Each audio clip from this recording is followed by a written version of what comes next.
Magandang hapon mga lods, magandang gabi. Eh, dito na naman ako sa mini driving light. Ayaw na gumana yung isang ilaw ko sa Honda Wave ko. Yung isa gumana pero ito hindi. Tinistiran ko na, ayaw talaga. Ngayon babaklasin ko. Titingnan ko kung magagawan pa ba ng paraan.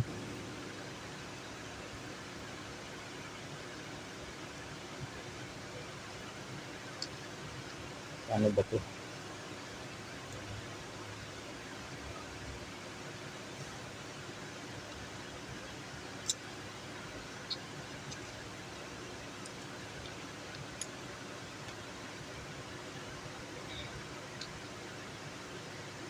Putol. Tanggal pala yung mga hinang dito.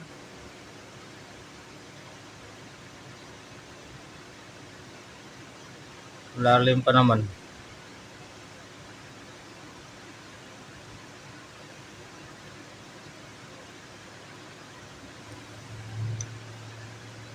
Ipitin natin ng vice grip.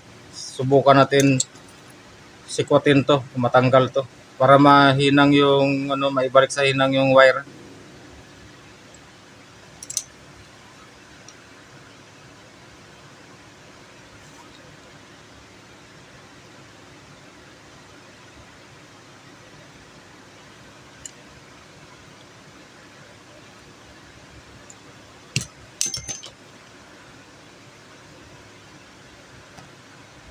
Tumalsik.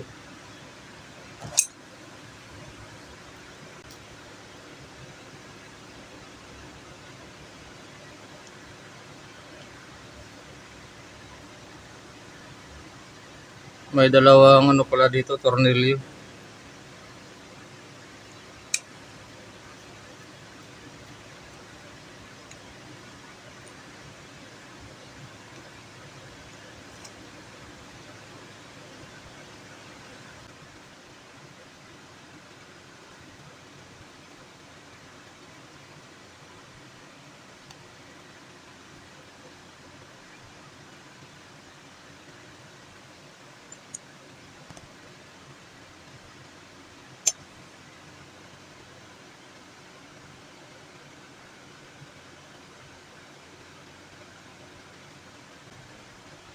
Wala, may letter E at saka letter L, high and low, tapos yung gitna nito yan yung sa may negative, yan hinangin natin.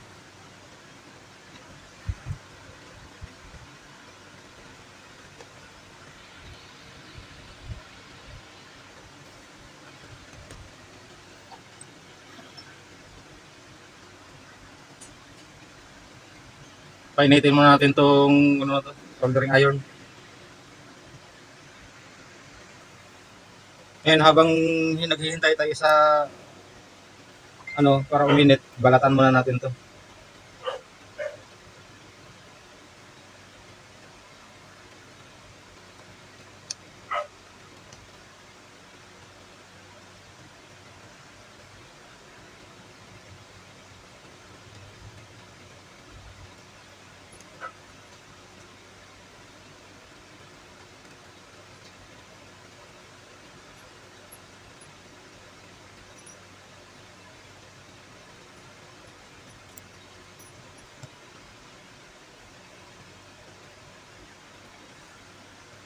Yan, nabalatan na mga lods. Hintayin na uminit itong soldering iron.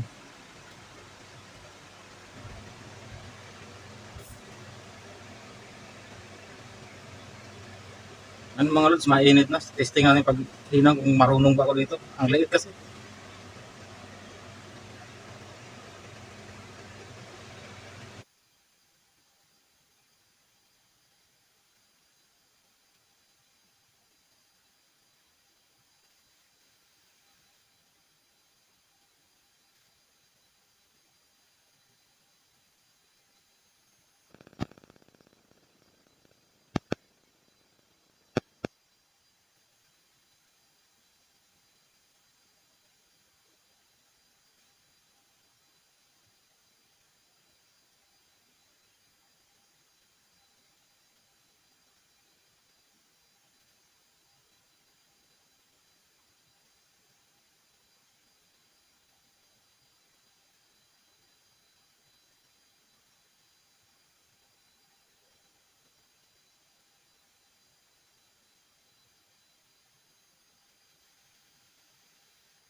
Mga lods, na hinang na natin tong mini driving light. Ngayon i-testing ko sa battery. Kung gagana ba siyang ilaw ba. Ito yung extra ko na battery. Testing natin.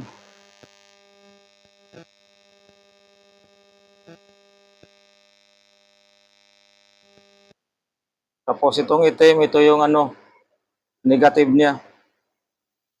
I-tap na natin. Tapos itong dalawa na to, ito yung dilaw.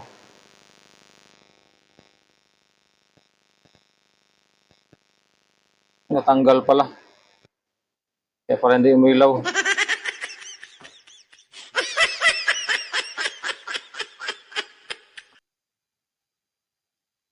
Testing natin yung dilaw. Wow. Yun. Umilaw.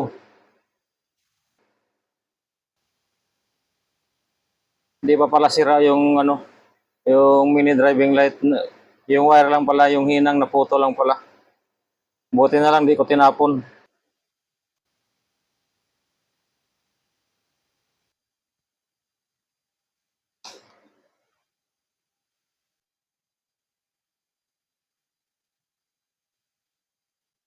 Dapat pala tinusok mo yung wire dito sa loob para hindi ko mahirapan magbalik.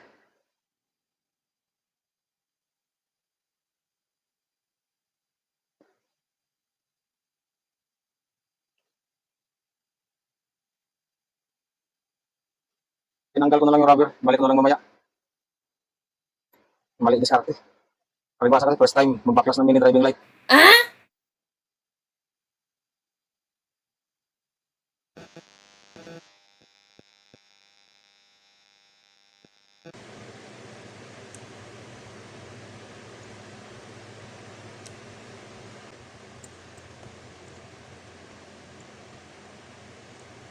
Okay, malapit na. Tornilyo, nasaan kaya?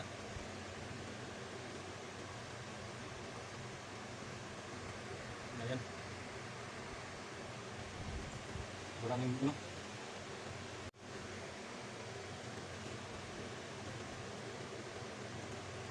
hirap pag maliit yung tornilyo.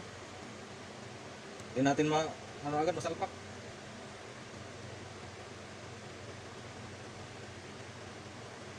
Ay.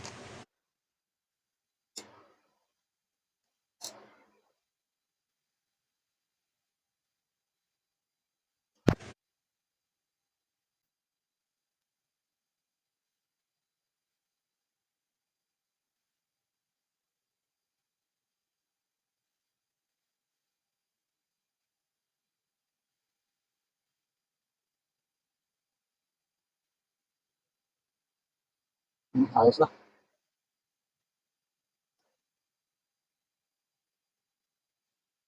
Paluin na lang ulit agad to.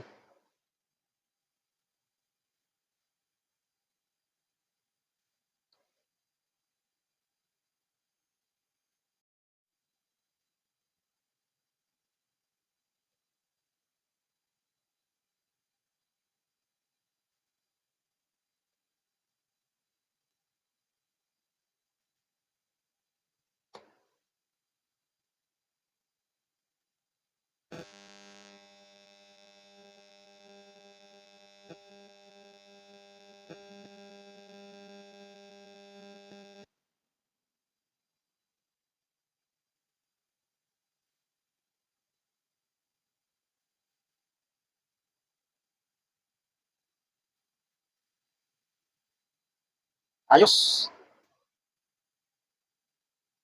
Maraming salamat sa inyong panonood mga lods.